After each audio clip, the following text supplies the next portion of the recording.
Now I'd like to show you from the owner point of view as someone who wants to rent their timeshare and the steps that it takes. It's very, very simple. So let's say, again, we have a 2-bedroom at Marriott Coalina. Let's say Mountain View over 4th of July.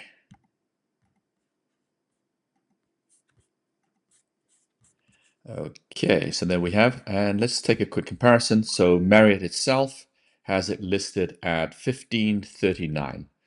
So let's list it at 1,100, which is around 30% below.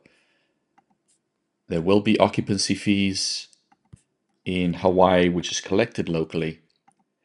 Let's choose our cancellation, our existing reservation, and then we would upload our existing reservation file and publish our listing. And there it is, awaiting approval from VakayMood. It's as simple as that. So that took me less than a minute.